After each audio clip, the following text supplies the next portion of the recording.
Hello student, मैं मिथिलेश कुमार आपका स्वागत करता हूं। तो हम लोग स्टडी करेंगे इलेक्ट्रिकल मशीन सेकंड के बारे में, ठीक है। और जो इलेक्ट्रिकल मशीन सेकंड है वो स्पेशली बेस्ड है एसी मशीन्स के ऊपर, ठीक है। तो इसमें जो भी चीज़ें हम लोग स्टडी करेंगे उनका पूरा का पूरा फंक्शन किस पे बेस्ड है, एसी के ऊपर बेस्ड है, ठीक है। तो इसमें हम लोग टोटली स्टडी करेंगे। तो अगर हम लोग बात करें तो इस इलेक्ट्रिकल मशीन के अंदर टोटल 6 यूनिट है, ओके। और 6 यूनिट के अंदर अलग अलग टॉपिक्स दिए हुए हैं, तो उन अलग अलग टॉपिक्स के बारे में हम लोग अलग अलग स्टडी करेंगे, ब्रीफ में हम लोग स्टडी करेंगे, ठीक है। तो सबसे इससे पहले हम लोगों ने देखा था डीसी मशीन के बारे में, देखा था कि डीसी मशीन्स क्या है, उसका कंस्ट्रक्शन किस तरीके से होता है, उसका एप्लीकेशन क्या है। इसके बाद हम लोग ट्रांसफार्मर के बारे में भी देखा था, ठीक है। अब बिल्कुल उसी तरीके से हम लोग देखेंगे कि एसी मशीन्स के बारे में देखेंगे, ठीक है। उसका कंस्ट्रक्शन देखेंगे, उसका प्रिंसिपल देखेंगे, और किस तरीके से ये जो आपका एसी मशीन ऑपरेट होता है और क्यों होता है, ठीक है। क्योंकि हम लोग बात करें कि अपने पास वाइड एप्लीकेशन होता है, तो हर एक एप्लीकेशन के लिए हम लोग एक ही मशीन को यूज नहीं कर सकते हैं। इसलिए हम लोग क्या करते हैं कि अपने रिक्वायरमेंट के अनुसार अलग अलग हम लोग मशीन्स यूज करें। जैसे हम लोग बड़े बड़े हैवी इंडस्ट्री के लिए बात करें तो वहाँ पर हम लोग 3 फेज की मशीन्स यूज करते हैं, वहाँ पर हम लोग इंडक्शन मशीन यूज करते हैं। बहुत जगह पर हम लोग सिंक्रोनस मशीन यूज करते हैं, क्यों, कांस्टेंट स्पीड के लिए, ठीक है। अगर हम लोग डोमेस्टिक पर्पज से या कोई एप्लीकेशन स्पेशल एप्लीकेशन की बात करें तो वहाँ पे हम लोग सिंगल फेज मोटर भी यूज़ कर, जैसे हमारा मिक्सर हो गया, अपना फैन हो गया, आपका प्रिंटर हो गया, ठीक है। तो उस तरीके से जैसा पे हमारा जिस तरीके का रिक्वायरमेंट है उसी तरीके से हम लोग मोटर को डिज़ाइन करते हैं, क्योंकि हर एक मोटर से हम लोग हर एक काम को कर नहीं सकते हैं, ठीक है। तो हम लोग स्पेशली इनके बारे में स्टडी करेंगे और ब्रीफ में हम इनके बारे में जानेंगे कि इनका नेचर क्या है, ये एक दूसरे से अलग क्यों है, ठीक है। और कहाँ कहाँ पे इनका यूज हो रहा है और क्यों हो रहा है, इनका कंस्ट्रक्शन क्या है, इनका प्रोसेस क्या है, इसका स्टार्टिंग मेथड क्या है, इसका स्पीड कंट्रोल क्या है, इसको किस तरीके से हम लोग लगाएंगे, किस तरीके से इसको डिज़ाइन करेंगे, इसके अंदर लॉसेस क्या है, इसके अंदर एफिशिएंसी क्या है। तो इन सब चीज़ों के बारे में हम लोग स्टडी करेंगे, ठीक है। तो टोटली हम लोग बात करें तो टोटल 6 यूनिट में इस पूरे के आपका जो सब्जेक्ट है उसको डिवाइड किया गया, ठीक है। तो जो आपका जो पहला जो यूनिट है, ठीक है, उसमें हम लोग स्पेशली हम लोग देखेंगे ऑब्जेक्टिव के बारे में, scope and outcomes of the course. Electrical machine second के बारे में हम लोग देखेंगे ब्रीफ में, कि इसके बारे में हम लोग एसी मशीन के बारे में जो जो जस्ट लाइक हम लोग बात करें तो उसको इंट्रोडक्शन हम लोग देखेंगे, ठीक है, कि किस तरीके से इंट्रोडक्शन है, किस तरीके से उसका यूज़ हो रहा है, क्लियर। अगर हम लोग सेकेंड यूनिट की बात करें तो आपका जो सेकेंड यूनिट है वो है फंडामेंटल्स ऑफ एसी वाइंडिंग्स, ठीक है। अगर हम लोग इससे पहले बात करें तो डीसी मशीन के अंदर भी हम लोग ने स्टडी किया है कि there are 2 types of winding. One is armature winding, another is field winding, ठीक है। आर्मेचर पर जो वाइंडिंग होती है उसको आर्मेचर वाइंडिंग बोलते हैं, जो फील्ड पर जो वाइंडिंग होती है फील्ड वाइंडिंग होती है, ठीक है। तो उसी तरीके से हम लोग यहाँ पे देखेंगे कि एसी मशीन्स के अंदर किस तरीके की वाइंडिंग्स मतलब यूज़ हो रही है, उसको किस तरीके से हम लोग अरेंज करते हैं और किस तरीके से हम लोग उसको बनाते हैं या रखते हैं, ठीक है। तो fundamentals of AC winding, AC windings के फंडामेंटल्स के बारे में हम लोग जानेंगे, क्लियर। इसके बाद हम लोग देखेंगे physical arrangement of windings, clear, in stator and cylindrical rotor. और इसके बाद हम लोग देखेंगे कि जो आपका वाइंडिंग का स्टेटर एंड रोटर के ऊपर फिजिकल अरेंजमेंट जो है वो किस तरीके से है, क्लियर। क्योंकि क्या होता है कि स्टेटर एंड रोटर के ऊपर ही क्या होता है कि वाइंडिंग का अरेंजमेंट होता है, क्लियर। आगे हम लोग देखेंगे कि स्लॉट फॉर वाइंडिंग,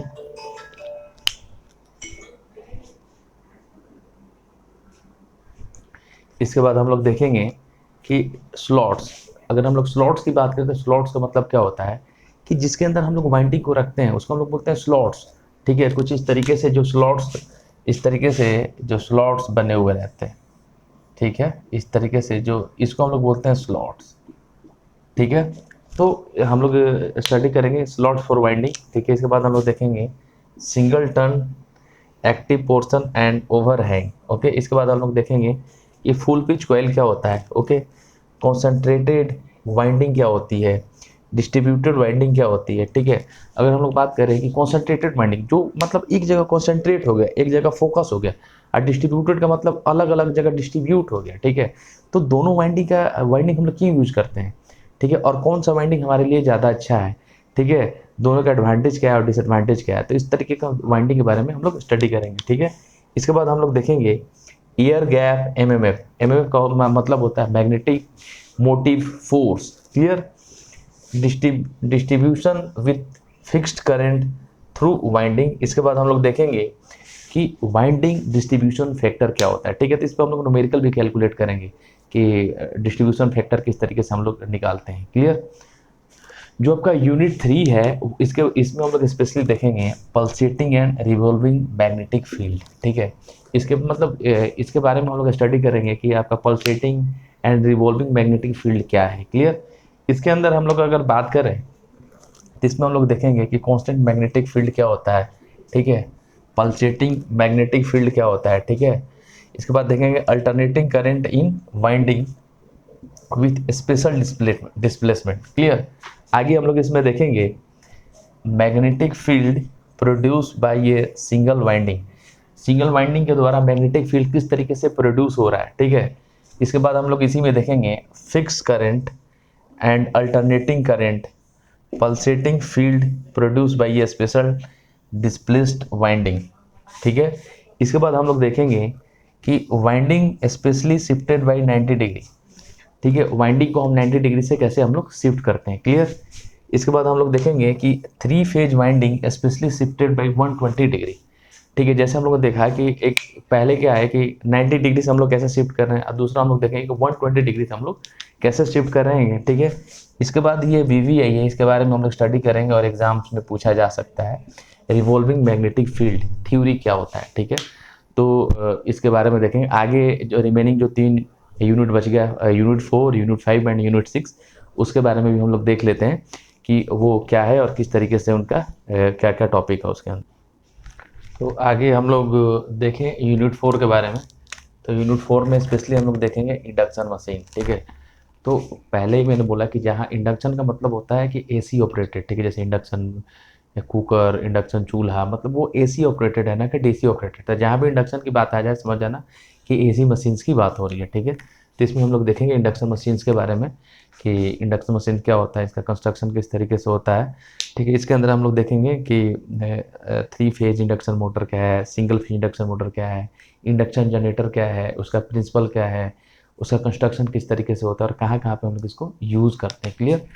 इसके हम लोग देखेंगे इसका कंस्ट्रक्शन एंड टाइप्स, ठीक है, कि जो आपका इंडक्शन मशीन है इसका कंस्ट्रक्शन किस तरीके से होता है और इसका टाइप्स क्या है, क्लियर।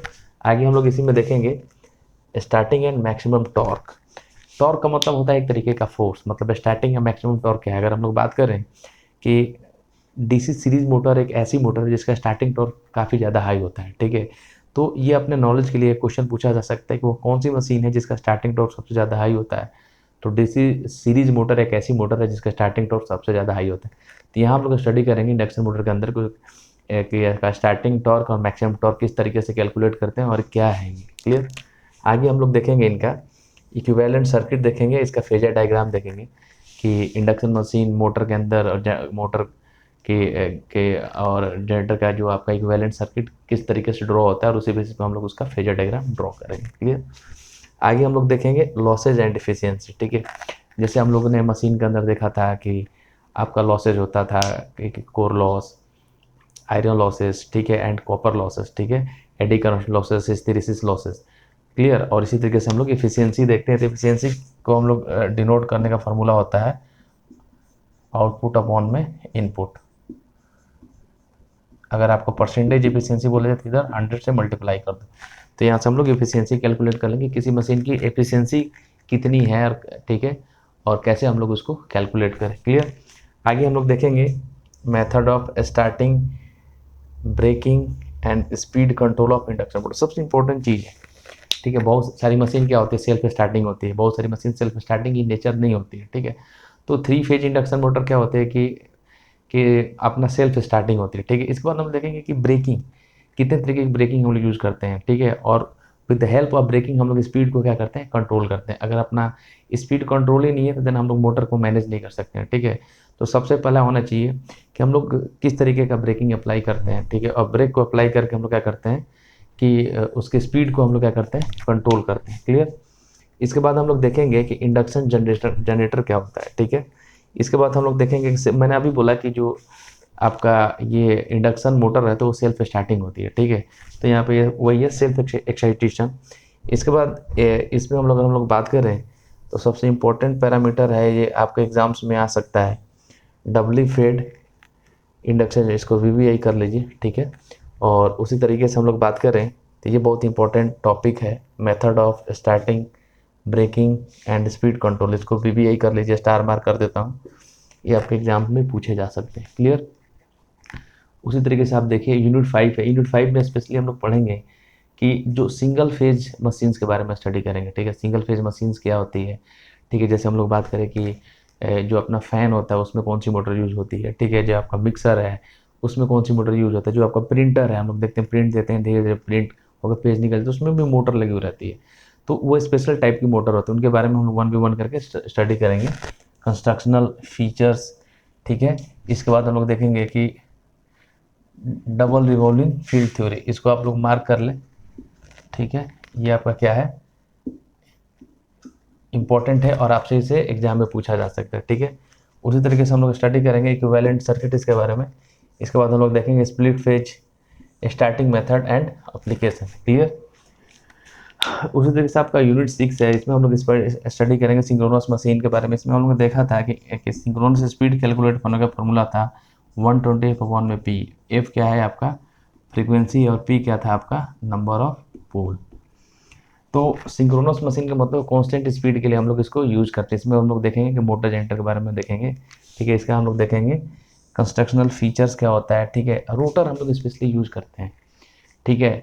तो हम अलग अलग तरीके के इसमें रोटर यूज़ करेंगे, देखेंगे कि अलग अलग रोटर यूज़ करने के फ़ायदे क्या हैं, इसका ड्रॉबैक क्या है, ठीक है। तो इसमें हम लोग देखेंगे सिलिंड्रिकल रोटर, सिलिंड्रिकल रोटर क्या होता है, ठीक है, सिंक्रोनस मशीन, ठीक है। इसके बाद हम देखेंगे कि जनरेटेड ईएमएफ, जो आपका जनरेटर ईएमएफ उसको हम हाउ टू कैलकुलेट, हम लोग कैसे उसको कैलकुलेट करते हैं।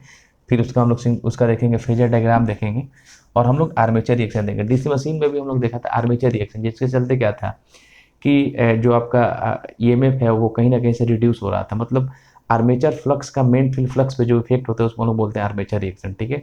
और देन इसको रिड्यूस करने के बहुत सारे तरीके हैं कि कैसे हम लोग रिड्यूस करें ताकि जो आपका जो ईएमएफ है, ठीक है, वो आपका कम जनरेट होता है, कम प्रोड्यूस कर रहा था, उसको हम लोग इम्प्रूव करें, ठीक है। तो उसी तरीके से हम लोग यहाँ पे आर्मेचर रिएक्शन के बारे में स्टडी करेंगे। इसके बाद हम लोग देखेंगे सिंक्रोनस इम्पिडेंस, बहुत इंपॉर्टेंट है। और इम्पिडेंस को हम लोग डिनोट करते हैं जेड, और सिंपल हम लोग कैलकुलेट करते हैं जेड बराबर वी अपॉन में आई, ठीक है। इसके बाद अगर हम लोग बात करें तो आर्मेचर रिएक्शन जो है बहुत इंपॉर्टेंट है, वीवीआई, इसको स्टार मार्क कर देता हूँ, ये आपके एग्जाम्स में पूछे जाते हैं, ठीक है। सिंक्रोनस इम्पिडेंस, ये आपके एग्जाम्स में अक्सर पूछे जाने वाला क्वेश्चन है, मैं इसको स्टार मार्क कर देता हूँ। उसी तरीके से आपका वोल्टेज रेगुलेशन, ये भी आपके एग्जाम्स में पूछे जाते हैं, ठीक है। V curve important, V curve के बारे में पैरेलल ऑपरेशन, ठीक है।